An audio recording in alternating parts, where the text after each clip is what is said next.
Okay, so here we go. Let us go to the question of the week.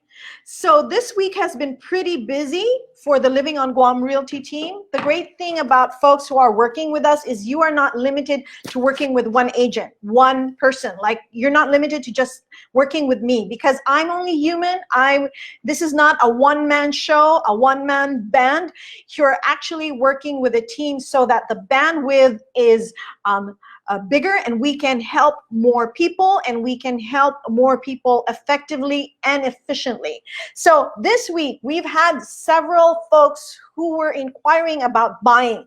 They actually even pre-qualified already with the lender. And then when I talked to them more about buying, then certain things came up. Okay, so this is a question of the week, because this is not, a lot of folks are asking this question. MJ Perez is watching. Mary, is this you? Am I meeting you later at 2:30? I'm not sure. That may be you.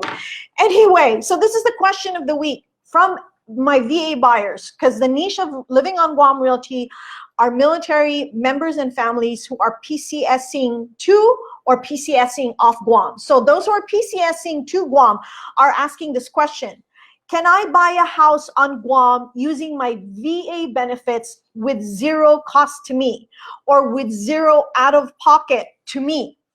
Basically, can I buy a house for free? So here's the thing. Buying on Guam, buying a house on Guam is great, because you folks, those of you who are military and are PCSing to Guam, you are entitled to an overseas housing allowance.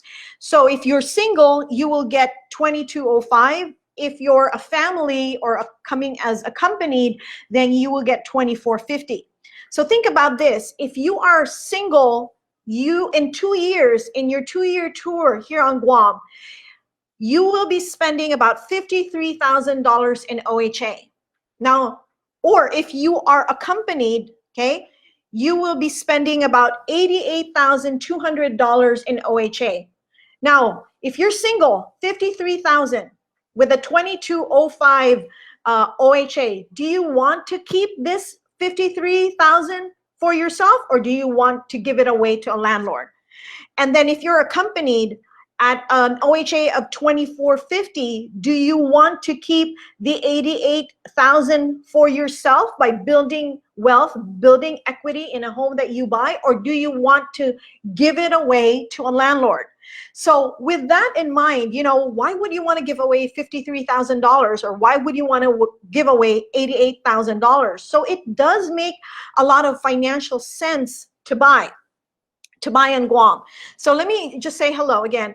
Anna Ruby and Elizabeth Potter Sutherland is watching. Thank you very much for joining us. So it does make sense to buy, right? Because basically you're going to be giving yourself, building savings, building equity of $53,000 if you're single or unaccompanied, and then $88,200 if you are accompanied. But you got to think about this. Buying a house, the operative word here is buy. So you are not getting a house for free. You are buying. When you buy, there is some outlay, right? There is some money involved. Yes, with a VA, it is a zero down payment. You don't have to pay 5%, 10%, 20% down payment.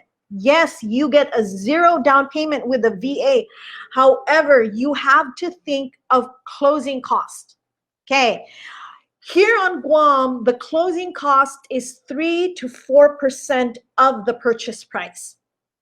So you're gonna say, why is it expensive on Guam? Why is it 3 to 4%? Stateside, it's only like about 2%. Okay, let me answer that for you. The closing cost here on Guam is expensive because closing cost includes appraisal fee, and appraisal fee here on Guam is more expensive than stateside. Title insurance for the lender and title insurance for the buyer, which would be you. And title insurance here on Guam is more expensive than stateside. There is origination fee, and then there is your homeowner's insurance. So all of this and many more attribute to why the closing cost here on Guam is 3 to 4% as opposed to 2% in the mainland. So let me give you an example. So let's keep the math easy. So for a $400,000 house here in Guam, okay, a single family home here in Guam, and if you've seen our inventory, you know 400,000 isn't really that wonderful. You know, it's not a new house. It will be an older house, and it might not be a very nice house, because the nice houses here on Guam are like starting at 450 and going up. But just for the sake of easy math, let's just say you look at a house that's worth 400,000. Remember, the closing cost is 3 to 4%.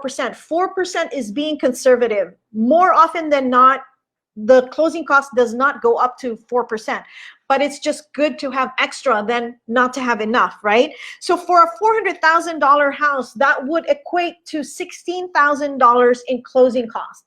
So I always ask my clients, you know, here's how living on Guam Realty is different from other real estate companies. We don't push our clients to buy. Okay, we do plant that seed in their head. We plant that seed in your head because, again, we're saying, okay, if you're single, if you're unaccompanied, you're giving 53,000 away, or if you are accompanied, you're giving 88,000 away. Would you rather keep that for yourself? So we do plant the seed.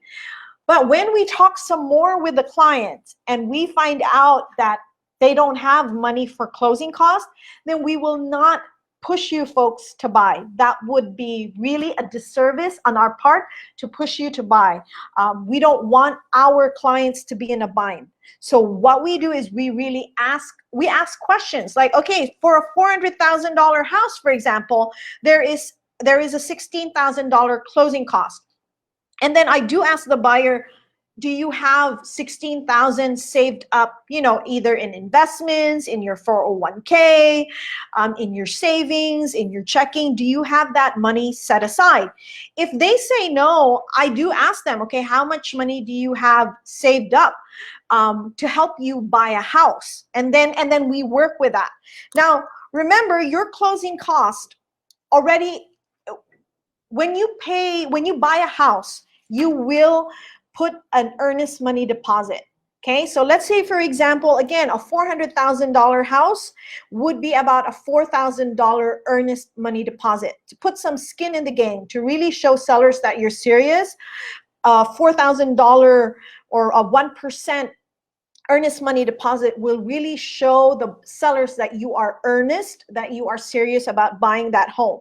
So if you put $4,000 in earnest money deposit and your closing cost is $16,000, that $4,000 earnest money will be used, or that $16,000 closing cost that $4,000 is part of that. So basically, if you put $4,000 in EMD, the only closing cost you'll be worried about is $12,000. Okay, so it's going to be put together. The escrow company is going to use that $4,000 or that EMD to help with your closing costs. So just wanted to make sure you're not going to be paying EMD and then you're not going to be paying 4% closing cost. Okay, so the EMD is going to be applied to that closing cost. So then, a lot of my buyers ask, can I incorporate the closing cost in the loan? So this is a good question. Len Jackson is watching. This is a good question to ask the lender that you're going to pre-qualify with. But more often than not, no, they cannot incorporate your closing cost into the loan. So the other strategy that will come up, that might be suggested to you by the lender or by a colleague, for example, is to get seller's credit. So again, we go back to the $400,000 house. If you think that you're going to be spending $16,000 in closing cost, some of the buyers will do this. They will offer $400,000 in purchase price, but they will ask for a $16,000 closing seller's credit from the seller to pay for the closing cost. So in essence, the seller, if you didn't realize this, in essence, the seller isn't really going to be getting $400,000. the seller is going to be getting $16,000 less than $400,000 because he's going to be giving $16,000 back to the buyer to help with the buyer's closing costs. So in essence, the seller is only really going to be getting $384,000. Now, if that works, that could work. So that's another tactic. Here's another strategy that some buyers are using. They want to price the house above the purchase price. So let's say, so they're going to put a cushion, right? So again, let's go with $400,000, a $400,000 home. You're going to say, the buyer's going to say, okay, why don't we offer $416,000 and get a $16,000 seller's credit? So that means the seller in the end is going to still get $400,000, but the loan, okay, of the buyer from the bank is $416,000. Now, with that in mind, buyers, the loan is still subject to appraisal. So the bank will order an appraisal, and remember, the bank will finance 100% of the appraised value. So let's just hope, okay, buyer, let's just hope that the house appraises at or over $416,000. If it does not, then you will still need help, with a closing cost, because again, the seller wants to net $400,000. So that is a good strategy, and I've used that strategy on a number of occasions with my buyers. We put a cushion, and some of the houses appraise at that cushion price or higher, but some do not. So here's what happens. It's subject to appraisal, right? So let's say, for example, a $400,000 house, you offer $416,000 and ask a seller's credit of $16,000. If that house does not appraise at $416,000, let's say, for example, it appraises for $410,000, okay, $410,000, that means if the seller is going to give you $16,000 still, he's going to be short, okay? Because 410 minus 16 would be, what, 393,000? No, 394,000. So the seller is still going to net $6,000 lesser than asking. So the question is, will you have that $6,000 saved up somewhere? So it really depends.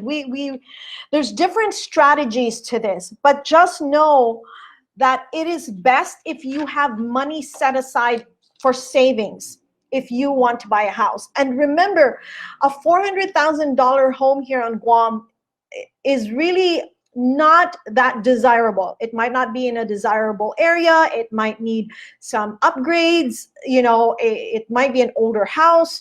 So there might be repairs that will be needed as well. So you got to think, do you have money for the repairs?